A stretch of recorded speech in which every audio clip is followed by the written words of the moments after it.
about that time. It's about that time to get.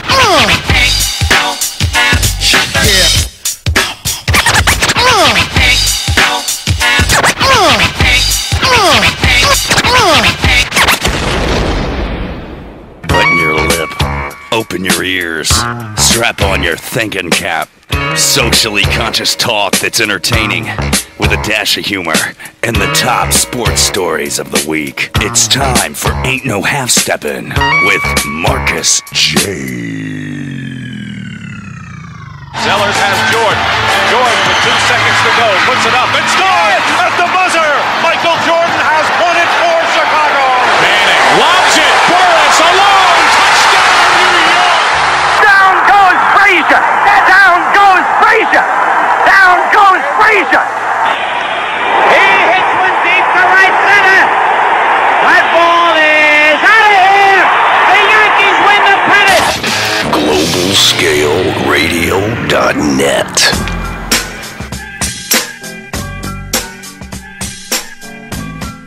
If you're lying, then you must be half stepping. Ain't no half stepping with Marcus J. Back once again for a live show. Get down with us tonight, 804. Oh shit. Tip jar, yep. I had a phone number in front of me. I'll get it in a minute. But get me. My people laughing at me. I gotta hit the tip jar already. Get down with us on Ain't No Half Step with Marcus J. At first, you just heard Marcus J. drop a bad word, but that's all right. February 4th, 2013. Ain't No Half Step with Marcus J. The highest rated show on GlobalScaleRadio.net. Be down with us tonight. Hit us up on the fan page on Facebook. Hit us up on our personal pages on Facebook. Hit us up on the wall on MixLR. We see y'all out there, and we appreciate the support that we getting from the listeners on MixLR. Ain't No Half Stepping with Marcus J is live 7 p.m. on Monday night. Here's where you find us week after week after week, and we appreciate the support that we getting here on Ain't No Half Stepping with Marcus J. So as we do every single week, we bring you a live show, a hot show, and tonight, of course, is no different. Tonight we got your man Kdub, who's going to give us some information on the National Basketball Association. We're going to run through that real quick because, of course, we know what last night was. Yesterday, of course, was the Super Bowl. So we're going to definitely get into a Super Bowl recap show. We got a fan of the San Francisco 49ers who's going to join us, brother named Mike. I hope he's listening because, Mike, we got some you got some explaining to do with your boys last night. And then we got a brother named Phil who's a Baltimore Ravens fan. I'm sure Phil's going to be a happy camper. So we're going to talk to those two brothers about the Super Bowl last night. Of course, the crew will be on hand. We got Kdub who's going to join us momentarily. And he's going to have to explain why the 49ers lost since he picked them to win the game.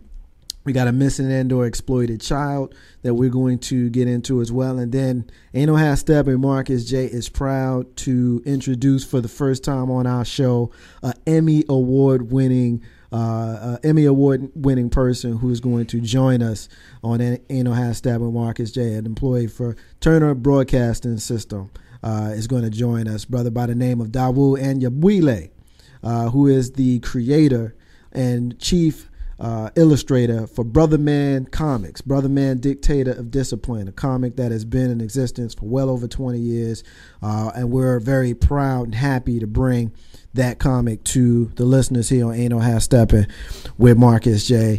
And then, of course, we got our rants and we got our closing, and depending on how we doing on time, we might get into a couple other things. So we got a packed show for you as we do every single week, and we appreciate you guys hanging in there with us. And as we do every week, we check in with the crew and see how everybody is doing. And first up, as he is every single week, is your main man, Carlton Banks. What's going on, brother? Chilling, baby, chilling. Having me a good time. You having a good time, man? A great time, man. Yes, you enjoy having to see me hit the tip jar. I know you enjoying that, ain't you? I was thoroughly enjoying that. It's a change. Yeah, well, usually when I'm not on the air, I've been known to drop a few bad words from time to time, but I usually try to be a little bit more professional on the air. But I got a little bit turned around because I didn't have the new phone number right in front of me, which we'll get it momentarily for the listeners of Ain't No Half Stepping, Marcus J. But back to Carlton Banks. How you doing, brother? I'm doing great, man. I had an excellent birthday. I mean, hey, it's not often you get to be 41 years of age, and people brought the best thing I could ask for a birthday gift.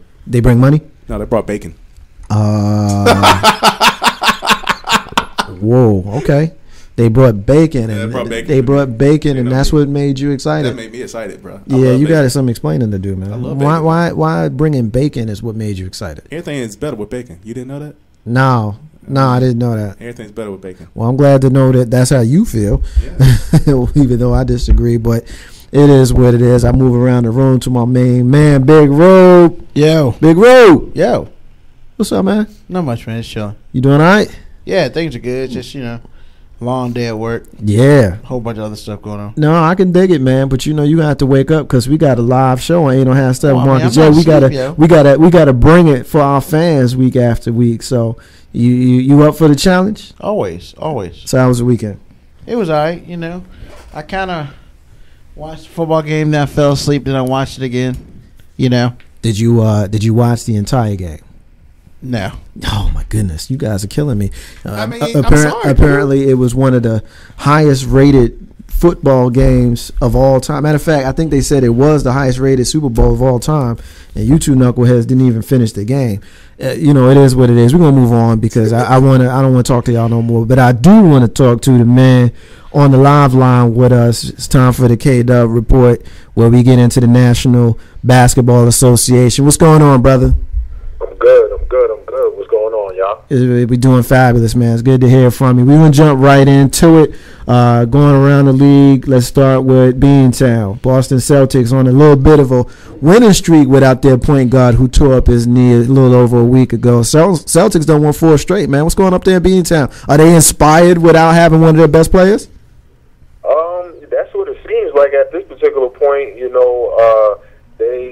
They went on a 4-game winning streak since Rajon Rondo went out, and just as of the latter part of last week, they found out that their number 1 draft pick, Sullinger, is out for the rest of the season with back surgery. So I think right now they're probably running off of a high of everybody having to come together, but there's still a lot more games left. So I don't know how long that running off of that energy will keep them going.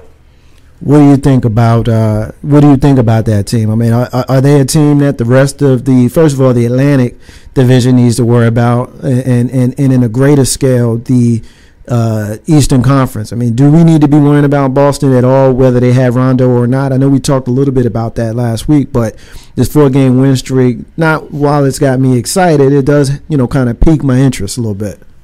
My personal opinion is that I think that Boston is really on the back end of their recent success, and when I say recent, I'm referring to probably the last 6-7 years or what have you. I think that Paul Pierce and Kevin Garnett obviously they're on the back end of their careers. So I think the old lady is starting to move around and get her voice a little ready. Wow. I now this is something that I will you have to pick up toward the end of the season, but right now they're sitting in the eighth spot in the Eastern Conference. How will losing 2 key players in their rotation, how will that affect them, to try to stay at that 8th position and possibly even moving up? And it's very hard. It's very hard to think that they're going to be that successful. Well, there's talk that, they lost a couple of players, but then there's talk around the league that the Clippers are trying to get them to lose at least one more player. Tell us about what the Clippers are putting out there. Not necessarily been confirmed in Boston, but the Clippers definitely have put some trade rumors out there. Well, no one really wants to sign off on it. It's just, I guess it's just what's in the rumor mill, but what I've heard is a Kevin Garnett for Caron Butler and Eric Bledsoe deal. It wouldn't be that big of a deal. What's being said is that Kevin Garnett is not really a person that's big on change. So, you would think that would be something that he may not be a person to sign off on it, but he does have a home in L.A. That is where he frequents as well as where he lives. So that could be a possibility. But again, let's just talk. Keeping it 100. I believe the last show or the show before last, I said that the Rudy Gay for Paul Pierce deal was supposed to be out there. We all see what happened with Rudy Gay. So it's funny how things can happen. Well, I'd be surprised if this trade actually happens. I don't see the Celtics trading Kevin Garnett to the Clippers, but, stranger things have happened. You did call that Memphis trade, so, we all know that it could go off. I think it would be a dumb trade, basically, for Boston to do it, but, it is what it is. And let me ask you this, Kdub. If they were to trade Garnett to the Clippers, where's that going to put him, on the bench? Well, I would think Garnett would be. You could have him come off the bench as a sixth man. Him being on the back end of his career, he may think team first. And say, okay, I'm going to bring this leadership to your team. I'm going to come off the bench, and I'm still going to probably play start a minute, but I'm going to be more efficient with my scoring, as well as what you see even with the Knicks is that he could be the anchor for that second spot. Now you would have someone like a Kevin Garnett and Jamal Crawford anchoring that second team. So I mean that's just something to kind of play around with. Nothing in set stone, but it's kind of fun to think about what the possibilities could be. Right, and it gives you another big body to go up against Kevin Durant when you have to play against OKC in that area too. Now, be a possibility as well. Yeah. Now you also mentioned the fact that which I highly doubt about seeing my man Paul Pierce. I don't say my man because I just like Paul Pierce. I like players in the NBA. I'm not a fan of any particular team, but to see Paul Pierce get traded to anybody, that would be such a shock and a hurt to that fan base that would drive half the fans away from Boston, in my opinion. So let's go ahead and get that notion out the picture. We don't even want to talk about that ever again. Never, ever, ever. I think that Boston has a fan base where they're more for the team rather than the necessary players now. But I agree with you because of the fact that I think Paul Pierce is one of the few NBA players now that will begin his career and end his career in the same city. Exactly. He is Boston. I really could not see him going anywhere else. So, that would hurt a lot of feelings. I don't know how it would affect their fan base. But, Paul Pierce is a cold dude. Yeah. He's a cold dude, and to see him possibly even being talked about going other places. But if you remember, the year before they won the championship, that was what was going to happen. Doc Rivers was going to get fired, and Paul Pierce was about to get traded, and then they brought in Ray Allen and Kevin Garnett, and we all know what happened next. They won the championship. Right. That's true. They also talk about Dwight Howard out there in Los Angeles being on the trade block, but apparently Mitch Kupchak has come out and said that it ain't going to happen, that they got the talent that they need to do what they need to do. They just need to do it. What's your thoughts on what's going on out there with the Lakers? As I see it, they're still outside of the playoff hunt looking in. Yeah, man, I'm not impressed with anything that they do right now. I really feel, what, man, as much as a lot of people get on Dwight Howard, and I will say that a lot of it is self-inflicted, right now he's in a no-win situation. I think that if it wasn't for the media, public opinion, and, Kobe and some players kind of questioning his toughness, I think that with that labrum situation that he's suffering from, I think that he would normally sit down, but I think just getting those outside pressures is making him play. And, we see that he'll have an okay game and then come back and, hurt that shoulder again. His average really still hasn't changed that much from his career average. I do see them being a better team, but, this could be a situation where they may have dug themselves so big of a hole that that they may not even get close to being in that 8th position. Right now with Paul Gasol playing, because Dwight Howard being out, it's just a lot of fluctuation, man. And again, they're still trying to learn D'Antoni. D'Antoni is still trying to learn them, and I really don't think that it's the roster; it's more of the coach. But that's just my personal opinion. Respect that. I respect that personal opinion. You're wrong, but I respect that anyway. The Lakers are 22-26, and for us to even say that they're not even, it's a tough road for the A spot is kind of a joke, really, because to be honest with you, I don't feel that there are 8 teams that are better than them in record only, but they're not 8 teams better than this Laker team with or without Dwight Howard. They're playing a lot looser. Yeah, they're playing sorry teams. They're letting sorry teams come back and give them games. I get that, but when it's all said and done on this crazy road trip, they're 3-1, which, they have Boston, they have Brooklyn, and they have the Heat left. To be perfectly honest with you, if we go 4-3, that's a win situation. That's a win-win situation.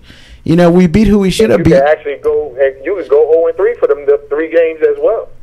Yeah, I don't think they're going to go 0-3 in the 3 games. I think there will be at least one of them.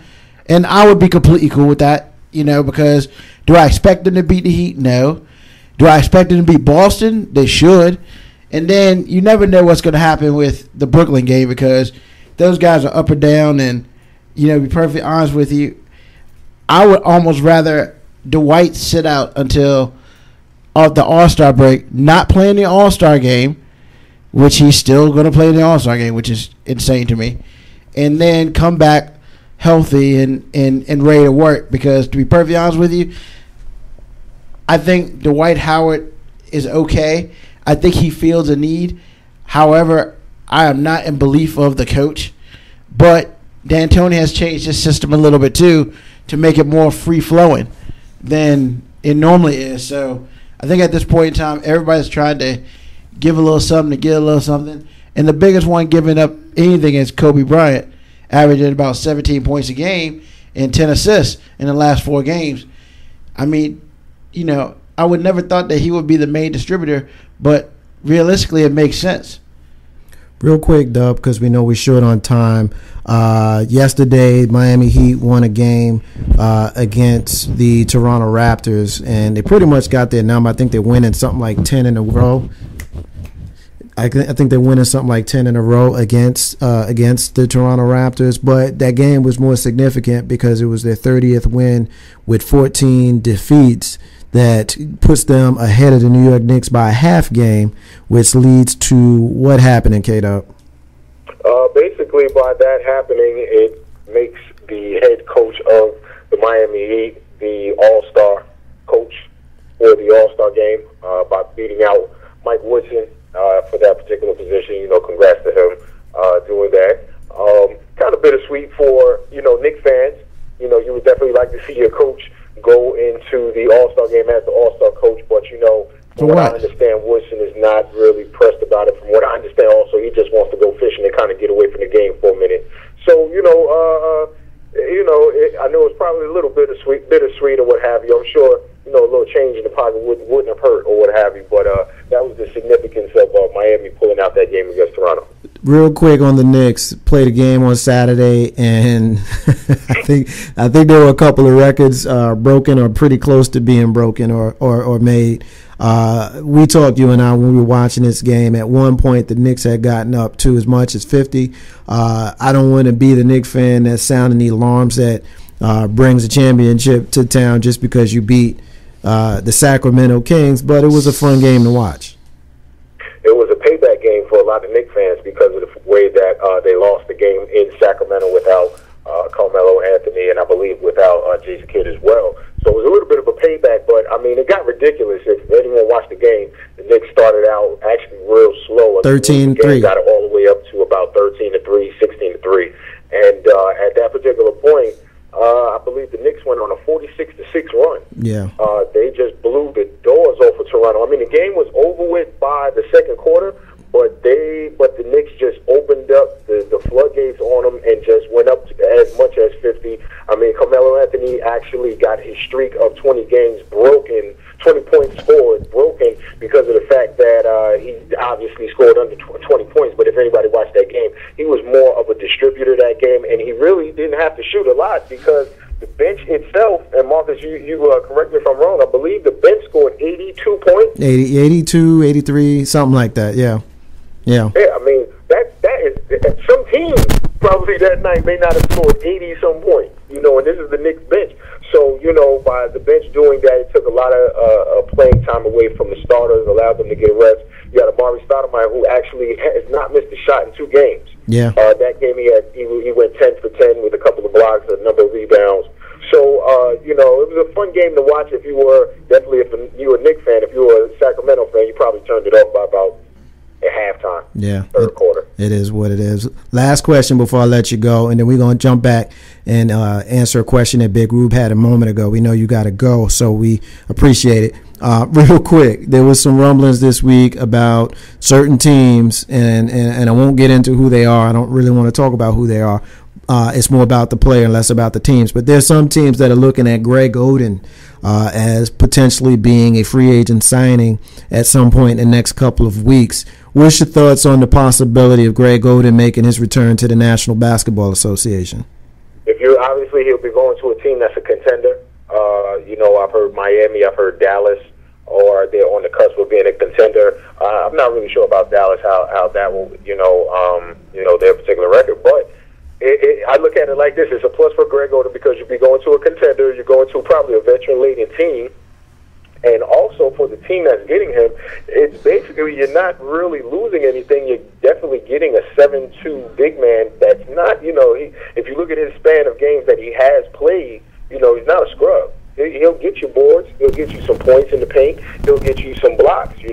I definitely see that being a good fit for a team like Miami, who's very challenged on their front line. Indiana kind of exposed them in the game about a week ago in regards to their front line. So for Greg Oden, I think that's a thumbs up. Hopefully, he can get back in the league, man, and kind of get away from this injury bug. It is what it is. Ain't no hashtag with Marcus J. Kdub. We appreciate it. We know you got to go. We're going to keep it moving for a few more minutes, but we hope to talk to you real soon, bro.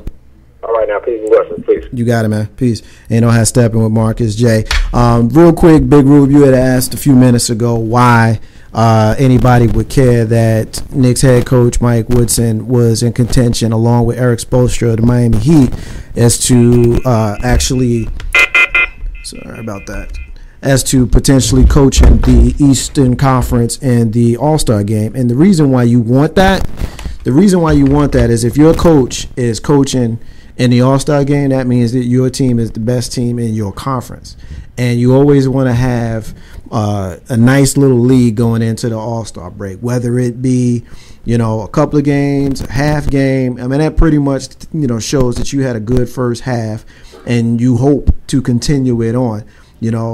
Does it really matter that you're the guy on the sidelines? Not really. It's more about how you performed in the first half of the season, as far as I'm concerned. What's your thoughts on that? When did they change that? Because I thought the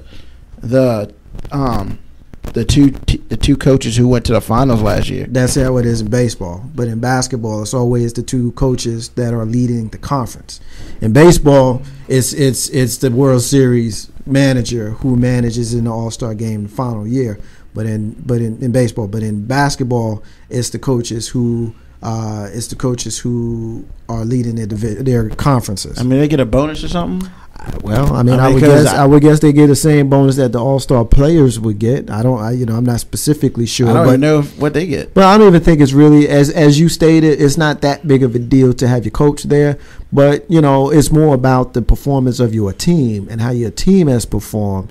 That basically says, okay, my team is so good that we're number one in our conference. Our head coach is coaching the All-Star game. That's kind of how I look at that. You can agree, you can disagree, but I didn't get your opinion on Greg Oden. Let's go back to that. He could potentially be making his return to the league. We know from his time in college, I believe he was in Ohio State. The guy had a broken hand, so he learned how to play with his other hand. This dude was a beast when he was playing. But he never really was able to get off. And I bet you those people in Portland are kicking themselves because they could have had him. They could have had Kevin Durant, but they ended up taking Greg Oden instead because they had the number one pick. What's your thoughts, man? Is he going to be, can he do some things if he comes back or what? Greg Oden is your modern-day Sam Bowie. Ooh. Greg Oden played 1 year of college. His numbers were okay. They were okay because he had a broken hand. He was playing with his offhand the whole time. I mean, that doesn't make sugar sweet. I mean, it doesn't really matter. Okay. His numbers were okay. He's played maybe a total of 50 games in the NBA because he has no knees. To think that this dude will miraculously come back and do something is incredibly crazy. I mean, unless he has two surgically repaired knees, and he's half man, half amazing. I don't think. He's 7 foot tall, 300 pounds. So he's big. You can't teach 7 foot. He can put his hand up. He can block a shot or two, but so can Manu Bowl. So could Dikembe Mutombo. But Dikembe Mutombo actually learned other skills. It's just Greg Oden sucks. Tell us how you really feel. Call him Banks. Grandpa needs to go ahead and just chill. He needs to stay out the league. I mean, his knees were bad when he got drafted. His knees going to be bad when he gets. Dude's like in the 25. Yeah. Can barely walk. Dude, he looks like Grandpa. Okay, if you saw the commercial with Bill Russell. No, I never saw the one with Bill Russell. Is it Bill Russell with the commercial right now going out? I think somebody has a commercial. I want to say it's Bill Russell. That's who Greg Oden reminds me of. Today's Bill Russell. That's what he looks like. Yeah. He doesn't look like yesterday's Bill Russell. He looks like today's Bill That Russell. dude looks older than us combined. Yeah, That's what I'm saying. That's why he looks like. He looks old. But here's what I'll say about Greg Oden. Anytime you're 25 years old and you showed, a skill in an athletic sport to the point where you made it to the professional level, but for injuries, you would probably still be around performing. If you're able to get back, then I say go ahead and get back. I mean, using the logic that you guys are using, then you would have never saw Penny Hardaway, try to come back. You would have never seen Grant Hill actually come back and call. We know how you feel about Grant. That's one of your favorite players.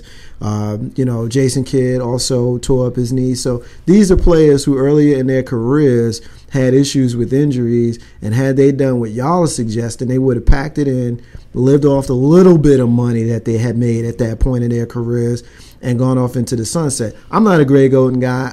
I'm actually closer to your opinion, Ruben, about him not really being that great. I will say that I would like to see what he can do on some good legs. You got to figure that his hand is fine now, so I'd like to see what he can do on some good legs.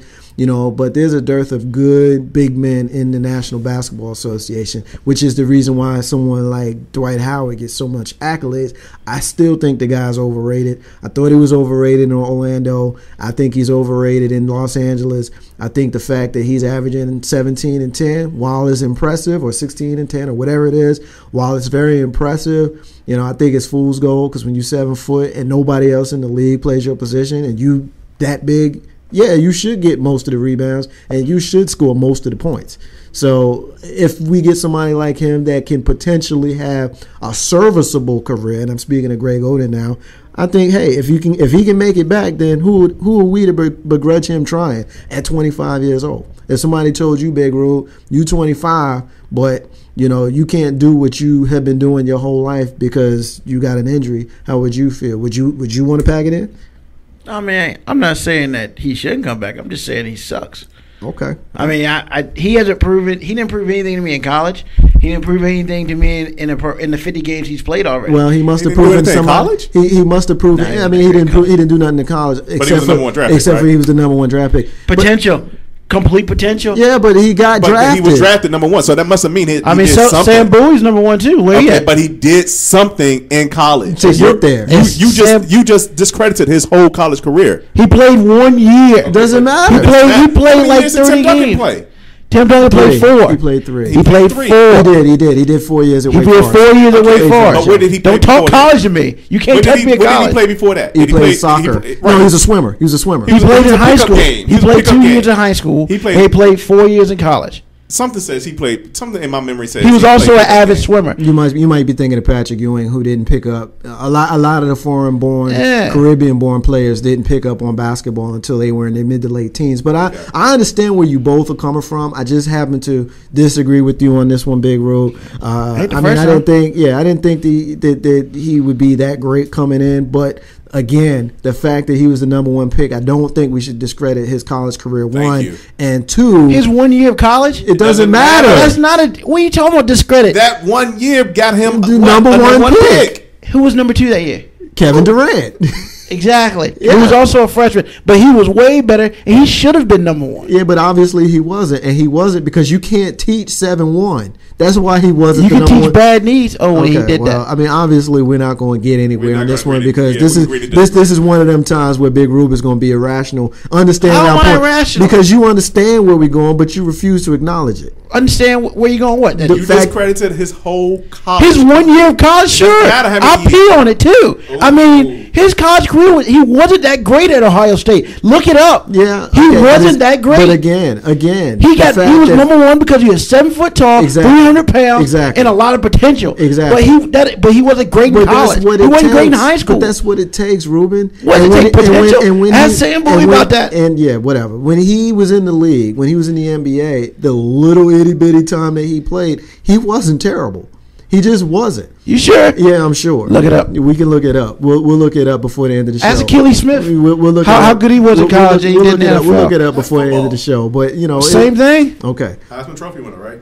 Not Achilles Smith. I'll be honest with you. I didn't think that we would get that much of a fight over Greg Oden, but that was good. That was spirited. I mean, y'all just think that this dude is something, man. He really ain't nothing. That's not what I'm saying. That's not what I'm saying. I'm gonna put a bow on this because I want to move on. But all I'm saying about Greg Oden is I don't think we should discredit his college career. He was drafted number one. That was the first thing. The second thing is he was drafted based on what you said in large part because of potential and because he's 7 foot. You cannot teach size. You just can't. Especially when I am of the opinion that Joel Anthony was 7 foot tall. He sucks. Yeah, and so does Jerome James, who played for the Knicks and got the 5-year, $30 million. We understand that. But potential at 7 foot tall is going to get you some money, and that's the only point I'm making. Ain't no half stepping, Marcus J. We're going to leave it there and take a break. When we come back, we're going to get into some Super Bowl talk. And leading off, we got your main man, Mike, up in Jersey. Going to come on the live line with us and talk to us about the San Francisco 49ers. Marcus J. Ain't no half stepping. Be back in a minute. Hey, this is Dee Dee from Jersey City, and I absolutely love listening to Ain't No Half Steppin' with Mommy and Marcus J. Check him out on globalscaleradio.net.